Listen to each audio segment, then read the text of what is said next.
Mercusuar Cikoneng Anyar terletak di Kecamatan Anyar, Kabupaten Serang, Provinsi Banten. Lokasinya di pesisir pantai Anyar. Mercusuar ini berada di antara lokasi-lokasi wisata pantai Anyar yang banyak dikunjungi oleh para pelancong di akhir pekan. Di sini kamu bisa menikmati suasana pantai yang eksotis, hamparan lautan biru, pemandangan gunung di kejauhan, dan sebuah dermaga yang menjorok ke tengah laut. Selain itu, wisata ini juga merupakan wisata sejarah yang sangat penting bagi bangsa Indonesia. Oh iya, bagi kamu yang akan berkunjung ke sini, jika kamu dari arah Jakarta, kamu keluar ke tol Cilegon dan mengambil ke arah selatan, cukup dekat kok. Dan tentunya bagi kalian yang dari Sumatera, cukup menyeberang ke Pelabuhan Merak. Kembali ke sejarah pembangunan Jalan Pos Anyar Panarukan. Tempat ini merupakan saksi sejarah dari pekerjaan besar yang dilakukan oleh rakyat Indonesia. Mercusuar yang berdiri kokoh memiliki tinggi 75,5 meter, 18 lantai, dan 286 anak tangga. Mercusuar ini dipercayai sebagai titik nol pembangunan Jalan Anyar Panarukan. Sebagaimana yang ditulis dalam Wikipedia tentang Jalan Raya Pos, bahwasannya Menara Suar ini diyakini sebagai titik nol atau titik awal dari pembangunan Jalan Anyar Panarukan oleh Gubernur Jenderal Hindia Belanda Daendels. Tujuan Daendels membangun jalan ini adalah untuk mempertahankan kekuasaannya di Hindia Belanda. Pada tiap-tiap 4,5 km didirikan pos sebagai tempat perhentian dan penghubung pengiriman surat-surat. Jadi, oleh karena itu, jalan ini disebut Jalan Raya Pos atau The Groot Postweg. Dan membuktikan Jalan Raya Anyar Panarukan merupakan infrastruktur untuk mendukung proses penjajahan. Selain membangun jalan, Daendels memperkuat sistem koloninya dengan membangun pendidikan militer di Batavia dan membuat pabrik senjata di Semarang. Foto di atas merupakan gambar dari Groot Postweg dekat Bogor, lukisan dari abad ke-19.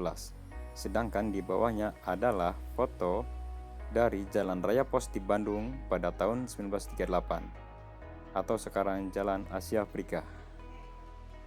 Daendels dikenal gubernur kolonial yang sangat kejam. Karena ketika baru saja menginjakan kakinya di Pulau Jawa, Daendels berangan-angan untuk membangun jalan transportasi sepanjang Pulau Jawa guna mempertahankan dari serangan Britania.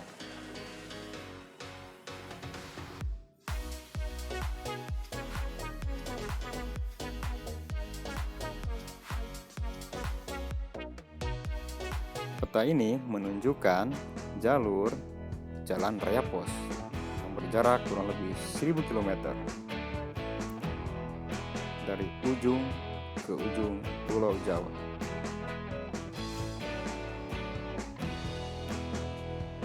Tentu kita tidak memungkiri besar sekali manfaat dari keberadaan Jalan Raya Pos Anyar Panarukan.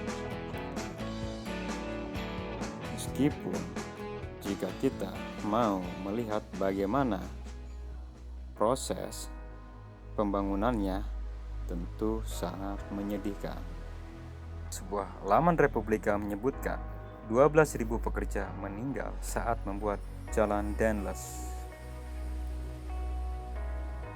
Tentu bukan jumlah yang sedikit.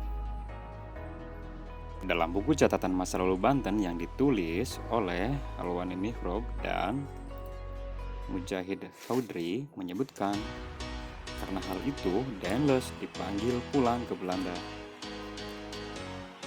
oleh Raja Belanda Napoleon.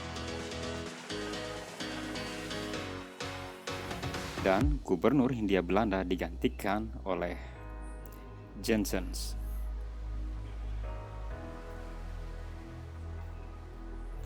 Meskipun telah mengorbankan puluhan ribu rakyat Indonesia karena kerja paksa, jalan tersebut hanya digunakan untuk eksploitasi rakyat Jawa melalui tanam paksa. Komoditi kopi diperdagangkan lewat jalan ini dengan sistem monopoli yang sangat-sangat merugikan rakyat Indonesia.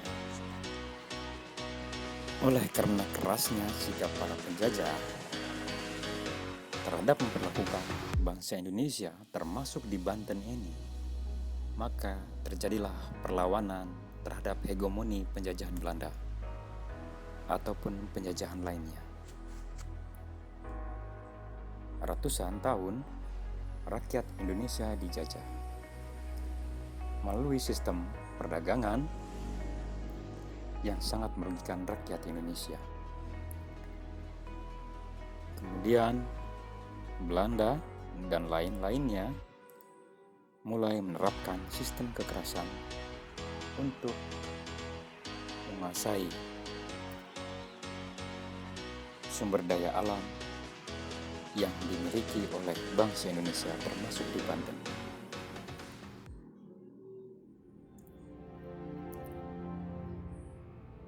Sejarah ini merupakan sejarah luka lama, peradaban kelam dalam sejarah dunia. Betapa penjajahan begitu banyak merenggut korban dan penderitaan yang berkepanjangan. Semoga peradaban dunia di masa depan tidak pernah terjadi lagi sistem kolonialisme wajah baru. Terima kasih.